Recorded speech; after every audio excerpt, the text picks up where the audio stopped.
Welcome back. Friday lunchtime. A senior public servant says government has failed to protect the country's borders. It is a startling admission. Malusi Ganiso is the Director of Town Planning at the Department of Public Works and says there is very little left of the country's main border fences. He joins me now on Friday lunchtime. Mr. Ganiso, good afternoon to you and welcome. Did you really say that we could be bombed at any time because we have nothing on the borderline? Sorry, Jeremy, I can't hear you. Can't hear you. I'm going to see if we can just work on the audio from our side. It was a little difficult when we're doing this via Skype. One more time, are you hearing me, or I'm going to move on? I can hear you now. Fantastic. You're quoted as saying that we could be bombed at any time because we have nothing on the borderline. Did you really say that? Yes, I did, Jeremy, and I am the one who have been doing investigation on the borderline.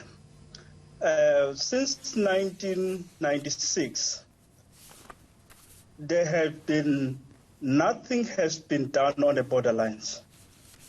And if you visit the borderline, we did visit it with the Portfolio Committee of Public Works, COPA, the Mozambique and South Africa, where we saw the fence is broken apart. It's laying down, nothing is done, infrastructure, road patrol is terrible.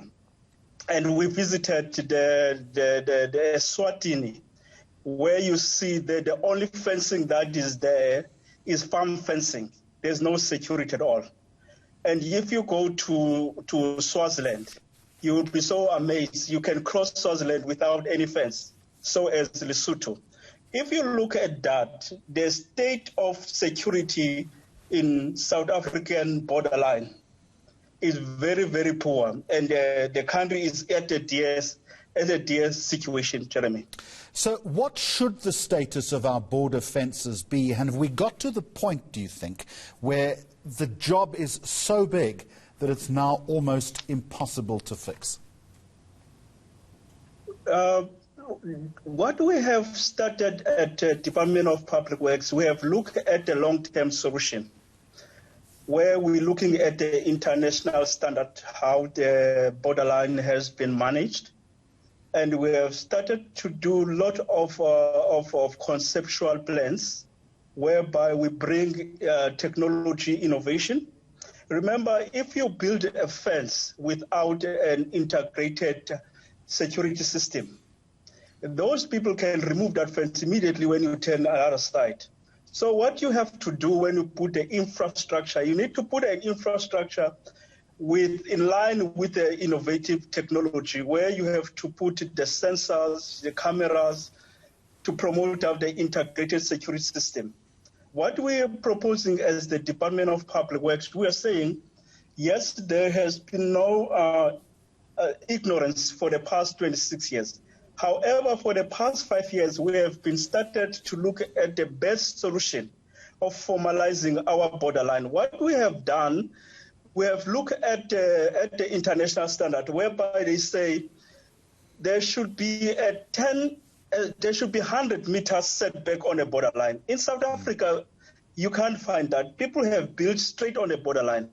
What we decided as a public works, we will register a 50-meter wild servitude, where it will allow this proposed integrated security system. Right.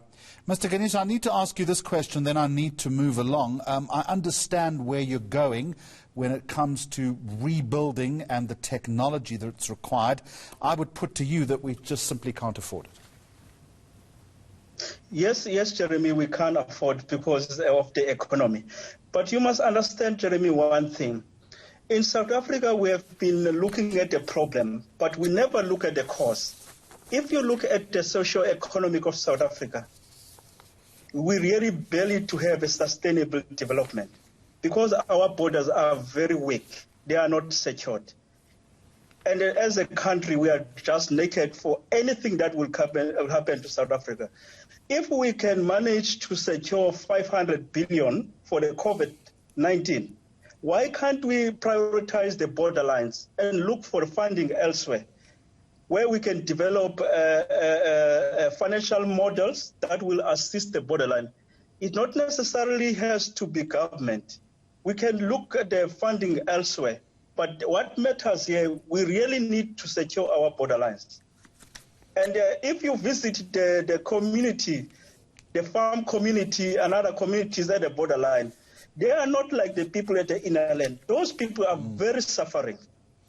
Malusi Ganiso, we're going to leave it there, Director of Town Planning at the Department of Public Works. Appreciate you coming on, and also appreciate the frank admission and the honesty. We don't often hear that from civil servants. Now,